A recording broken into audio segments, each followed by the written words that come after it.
In 1921, Harvard University football was unstoppable. They were riding a 25-game unbeaten streak, backed by endless resources and playing in a colossal concrete coliseum.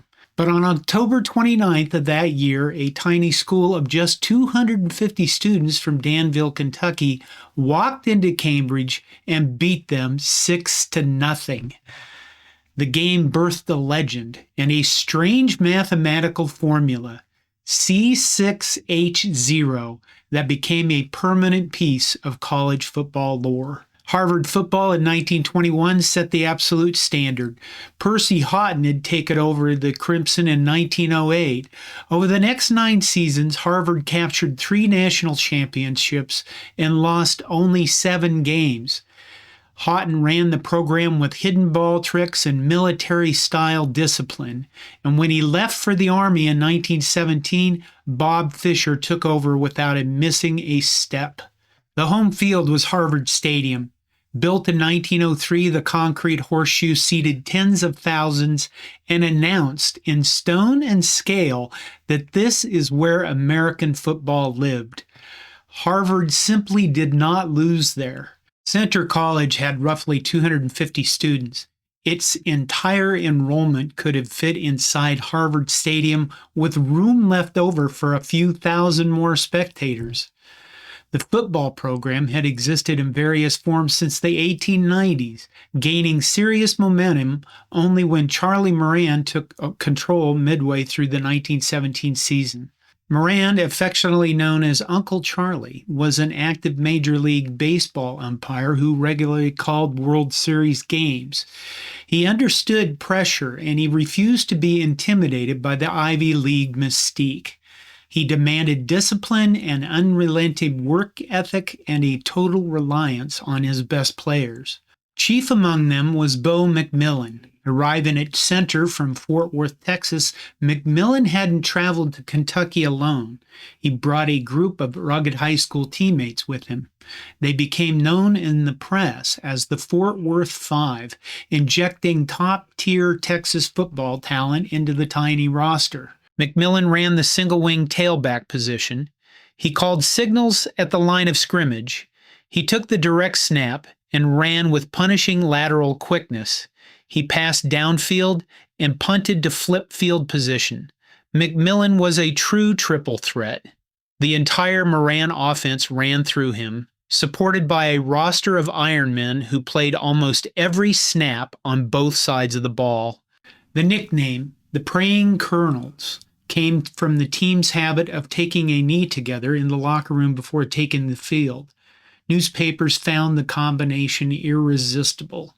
A tiny Kentucky school, a praying backfield, and a schedule that included Harvard University. Center had already played Harvard once, losing 31-14 in 1920. That scoreline looks like a comfortable Harvard win until you consider what it meant at the time. A 250-student school from Kentucky had scored twice against the nation's premier defense. The margin felt close enough, and the gate receipts lucrative enough that Harvard agreed to a rematch.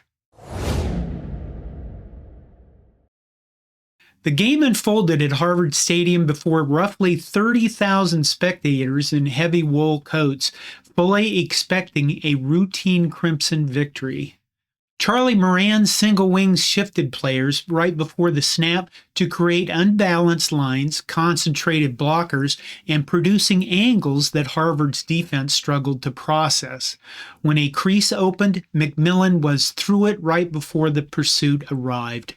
Harvard moved the ball throughout the first half, but their scoring opportunities kept evaporating. The Crimson had the heavier line and the deeper roster, but they played the first half without urgency, assuming the margin would come. Every time they threatened the goal line, Center's defense held. Incomplete passes, tackles behind the line, stops on fourth down. The teams went into halftime scoreless. The only score came early in the third quarter. McMillan took a direct snap, found a seam off tackle on the right side, broke 2 tackles in the secondary, and covered 32 yards into the end zone. The extra point was missed. Center led 6-0. Harvard spent the rest of the game trying to answer and couldn't. The final gun sounded. Center College, Danville, Kentucky, enrollment 250 had beaten Harvard University 6-0. The newspapers instantly dubbed it the upset of the century. Sports writers struggled to explain the result to a stunned public. A few Eastern loyalists dismissed it as a fluke. Others looked more carefully at what Moran had built and recognized that the talent gap between East and West was closing faster than anyone had acknowledged. The Associated Press moved the story on the wire, and it ran on front pages across the country. Back in Danville, students painted a newly invented chemical formula on barns, fences, and the sides of buildings across the county. C6H0. Center 6, Harvard 0. The newspaper said Dr. Coolidge, professor of chemistry, discovered the organic compound that poisoned Harvard. We guarantee its certain death. It became a permanent piece of college football lore. Bo McMillan left the following year for his first head coaching job at Centenary College in Louisiana, then moved on to Geneva, Kansas State, and eventually Indiana. Without McMillan running the single wing and the Fort Worth Five providing the core of the roster, Center College looked like a different program. They never got back to Cambridge. The 1921 season was the peak, not the beginning of something for Center College. Small programs rarely build dynasties.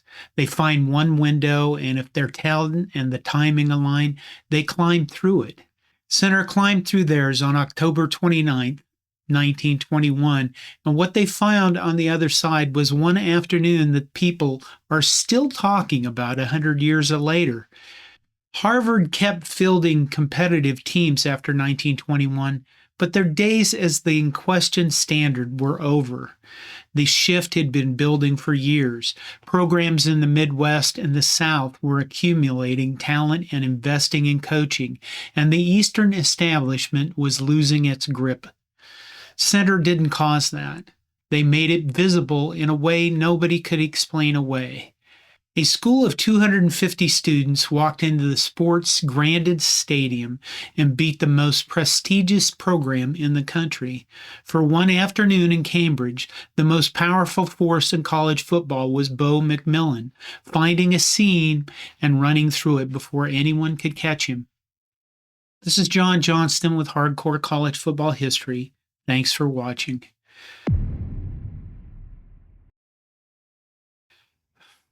I tried to do smaller videos, shorter, so that my speech with the stroke can catch up.